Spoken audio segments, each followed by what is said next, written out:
Hi, I'm David Stringer, and this is R2000, the Better Built House. Over the course of the series, we've been looking at different construction techniques that can be used in the design and building of energy-efficient housing. In the last program, we looked at methods of upgrading conventional single-stud construction. In this program, we're going to look at some double-stud construction techniques. Over the course of the series, we've been showing the 5 key features of the Better Built House. It's been a while since we've looked at them, so here's a quick review. There are 5 key features that are common to R2000 and energy-efficient houses alike. Firstly, they have higher levels of insulation than the conventionally built house. Second, the houses are built to control air leakage and be draft-free. Third, because the house is that much tighter, a mechanical ventilation system is needed to provide a controlled and regular supply of fresh air to each room of the house. The fourth feature is the use of efficient heating equipment. And the fifth and final feature is the use of building designs which make use of passive solar heat. In looking at the design and construction of the walls of energy-efficient houses, we're going to be concentrating on the first 2 of those key features.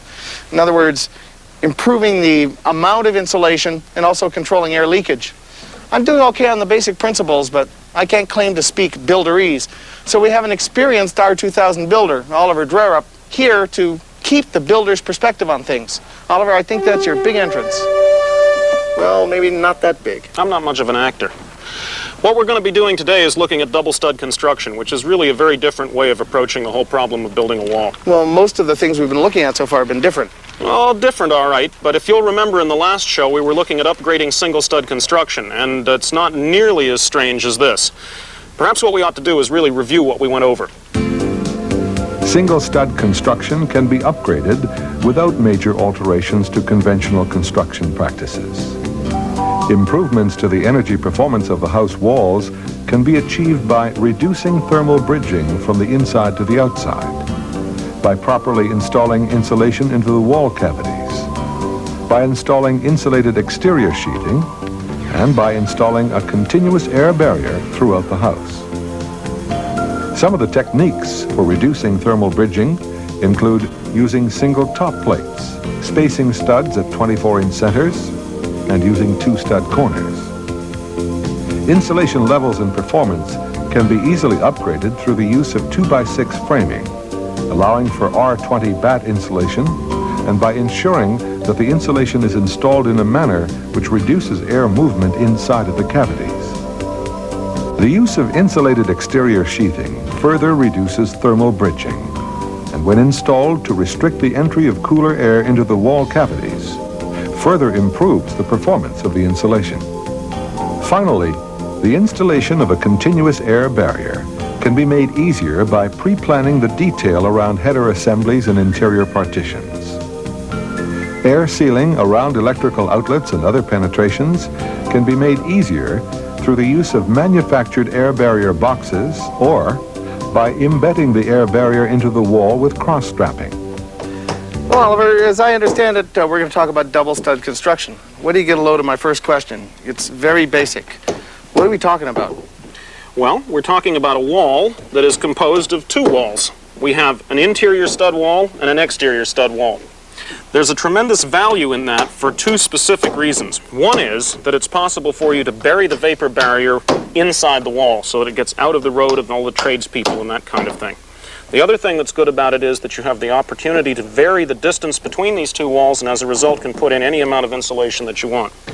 Boy, you're a fast-talking salesman. This sounds great, but it occurs to me that what you're doing here is building 2 houses, one within the other. Is this not a lot of complexity and expense? Well, it depends on your area. If you're in a particularly cold area, this is actually a very justified system, and it's possible to do a very cost-effective job of insulating a building at high levels by using this kind of approach. The final decision will be made depending on who the builder is. I think we've already discussed that, and the point is that if the builder feels that it's a justified system in his particular area, his crews can adapt to it, it's a pretty good unit. There are 2 approaches to double stud construction. The Prairie approach involves a system where the interior wall is load-bearing. The double wall is pre-assembled and then lifted into place all at once. The other alternative more closely resembles conventional construction where the interior wall is added after the house has been framed in a conventional manner. Okay, David, what we've got here is double stud construction, and in this particular instance we have what's called the prairie approach, which means that the interior and the exterior walls are held apart by gusset plates of plywood at the top and bottom of the wall. Reading through the wall from the outside, we have a fiberboard cover. We have a 2x4 that has R12 in it. We've got R20 lying in between the two walls.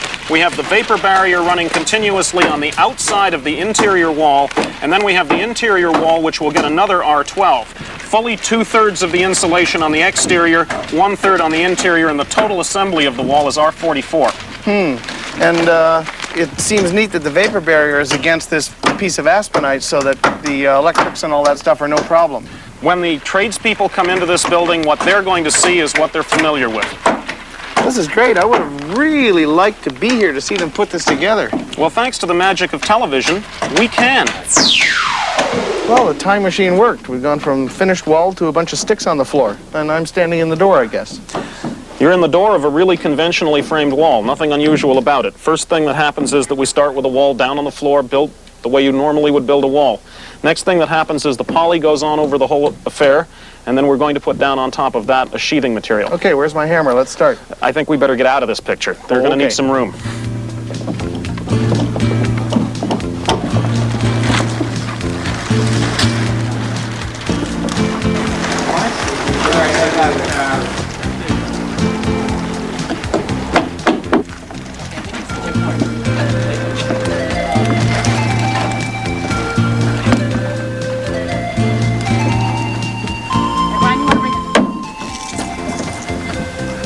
Yeah, two. Wow, I was surprised.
Boy, they build things up quickly. So that's our old wall under there, and there's a kind of conventional 2x4 wall up here. In this case, we're looking at a conventional 2x4 on the exterior wall. Often builders will build this outside wall out of 2x3s on 2-foot centers and make it much lighter. All it has to do is simply carry the siding. This is the original wall that we were looking at before. What's been done is a piece of poly has been run across the entire wall covered with aspenite. The purpose of the aspenite is to sandwich the poly between the studs and the back side of the sheathing, and also to enable the builder to build this wall right down here so that he doesn't rip the poly. Then this wall is lifted up and separated from the previous one with this piece of plywood. Is this a critical space? You can get any R value you want out of a double stud wall, which is the beauty of it, but usually this winds up being about a foot because 4x8 sheets of plywood very economically rip into 1-foot strips. That makes sense. How do you fit the insulation into this cavity? Well, if we get out of the road, I think you're just about to find out.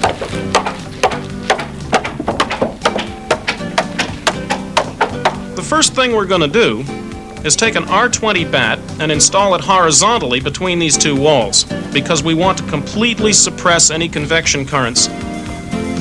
We're going to cut the bats very carefully because we want to be sure that all the cavities are filled and filled very carefully. The first layer being woven horizontally, the second layer being laid vertically. We now take an R12 bat and put it in the outside wall in between the studs.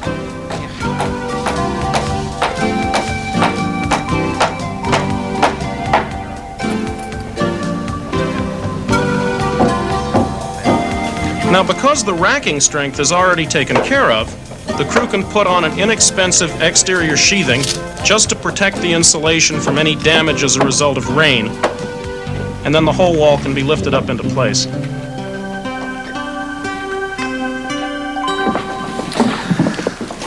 Now, what we're able to see here, David, is the end of one section of the wall. There'll be another section of the wall coming in here, and the continuity in the air vapor barrier will be achieved on the side of the studs as the barrier turns in. The other thing I wanted to point out to you is that this exterior wall is actually hanging off the platform. So all the load is being taken down the inside wall, through this platform, and down to the foundation. Well, now, wait a minute, Oliver. That all sounds like a great theory, but this is all wood. It's all connected together. How do you make sure that the exterior wall doesn't get any of the load?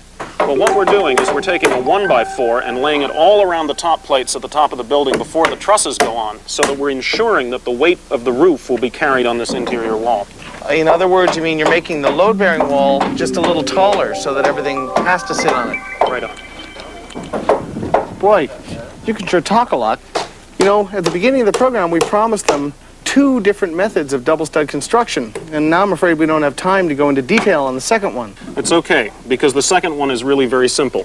We've been talking about walls that are interior load-bearing walls with all the additional insulation on the outside. Imagine, if you would, an exterior load-bearing wall, which means that you're essentially building a conventional house and then putting a second wall up on the interior. That sounds deceptively simple. Is there a catch? Uh-huh.